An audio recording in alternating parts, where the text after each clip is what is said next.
This video will teach you how to build a better pregame routine. Routines provide consistency and comfort. This allows you to dial in for the game and increase your chances of playing well. There's a reason most high-level athletes follow a routine, from what they do during the day before a performance to how they warm up right before the game. Look at Igor Shesterkin, who follows the exact same pregame routine on the ice, down to the same movement repeated in the exact same way each time. Before we get started on the routine, I need to say something. Ideally, you should be able to perform at the highest level without a routine. That means if you got no sleep the night before, showed up to the rink late, or forgot to do one of the steps in your typical routine. None of this should change the fact that you can play at an elite level that night. As much as routines can help you, remember that you are capable of incredible performances even if you don't properly prepare that day. Channel that self-belief, that delusional confidence, if you will, and act like the champion you are. That way you never have to worry if for some reason you have to skip your usual routine. Now that I've said this, let's go back to the routine that you can and should do 99% of the time. Let's break the routine down into 3 periods, just like a hockey game. The day before the game, the day of the game, and the hours right before the game and when you step on the ice. The day before. The day before a game, you want to focus on a few things. First, lower the intensity of your training. You don't want to do any high intensity training like heavy weights, sprints, or exhausting on-ice sessions. Instead, you want to be active in a way that doesn't tire you out for the next day. Being on the ice is good.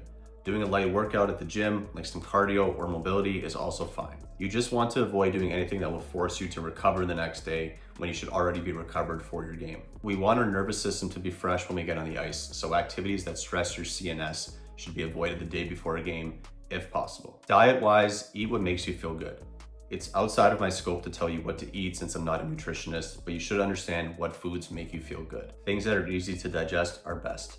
Obviously, you want to avoid or at least limit things that affect your sleep and recovery, like alcohol, caffeine, and likely processed foods. Next is sleep. To help ensure a good night of sleep, make sure to get adequate levels of sun during the day, especially in the morning. This sets your circadian clock for the day, helping make sure that you're tired when it's nighttime. You also want to make sure that you're active throughout the day and that you avoid caffeine too late in the day, as well as eating too much before bed. Limit the screen time as well. Following these steps doesn't guarantee a good night of sleep, but it definitely increases your chances. Before we go any further, it's important that you don't get neurotic about any of these things. Yes, we want to sleep well the night before a game.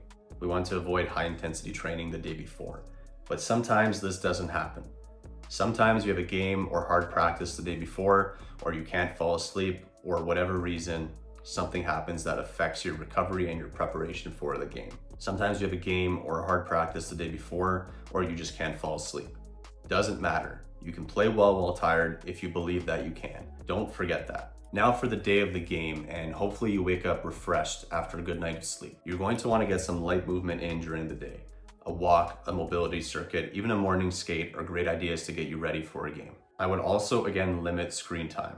Using your phone too much or spending too much time with electronic devices can cause eye strain, trouble focusing, and anxiety. Take it easy the day of a game. For your diet, it's the same as the day before.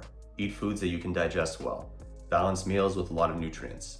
Make sure you're hydrated, not just with water, but with minerals. You may want to look into electrolytes, but again, that is outside the scope of this video. Do your own research or check with a nutritionist. Take a nap. A lot of NHL players nap before games. If you have the time and you want to go to sleep for a bit, go for it. It will help you get refreshed for your game. It's not necessary, but it can definitely help. Sometime during the day, you're going to want to find 20 minutes to work on visualization and affirmations. I talk about both of them all the time. For visualization, you should imagine yourself on the ice playing perfectly. Visualize making saves, being in the right position, controlling rebounds, and watching the puck into your glove. Make it as realistic as possible. Can you hear the sounds of the crowd? Can you feel your blades digging into the ice? Can you see the lights of the arena, the noises of sticks and pucks? The more realistic, the better. There is research that shows that imagining these scenarios actually improves your performance. Find some time to do this the day of a game. Affirmations are also helpful. Talk about yourself and to yourself in a way that increases your confidence. Say things like, I am the best goalie in the world, I stop every puck, I am confident and relaxed. Say it over and over again, on a walk, in the car, whenever you can find time. You can also find positive affirmation YouTube videos that you can listen to. I made one on this channel, customized for goalies. Now we're getting into the last few hours before the game starts. Pack your equipment in the order you get dressed. Grab each piece of gear the way you would when you get ready in the room and put it in your bag that way. That makes it less likely that you'll forget something. Do what you can to get to the rink early. You want time to do an off-ice warm-up and get mentally dialed in. 90 minutes before a game should be sufficient. At the rink, get in an off-ice workout that gets you ready for the game. Some ideas include jump rope, jogging, shuffles and lateral movement, easy plyometrics, and low-intensity sprints. You can also play sports like keep ups with a soccer ball or catch. You're also going to want to do a mobility circuit to get your hips and other joints ready for the demands of the ice. You can also do some stretching here. In the past, I've recommended avoiding stretching right before a game. I know some studies have shown it decreases power when done right before a game, but I'm not sure it's really worth avoiding, especially for goalies and especially if it makes you feel good. So go ahead and stretch if you want to, but definitely include some mobility work too, like leg swings, hip circles, full range of motion squats, and lateral lunges. Don't forget about reaction drills. Something as simple as throwing a ball against the wall and catching it can dial in your reflexes, hand-eye coordination, and vision. After this, the pregame routine gets personal and unique to you. Do you like to be quiet and focused, or do you prefer to joke around with your teammates and keep things light? There is no wrong or right way to do this. It comes down to you and what you like to do. My only recommendation here is to make sure your gear feels good, early enough to make changes if necessary. Last minute, right before the coach talks to you, you may want to do some more stretching and mobility work in your equipment. This can be done on the ice, but if you have a limited warm-up and want to save time, get some stretching in now. What you do when you get on the ice is up to you. You're probably going to want to skate around a bit, rough up the crease, and get comfortable in the net. For the warm-up shots, try to just get a feel for the puck.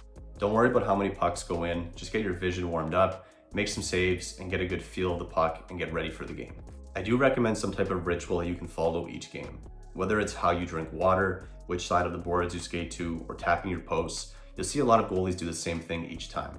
Routines bring comfort and they lead to consistency.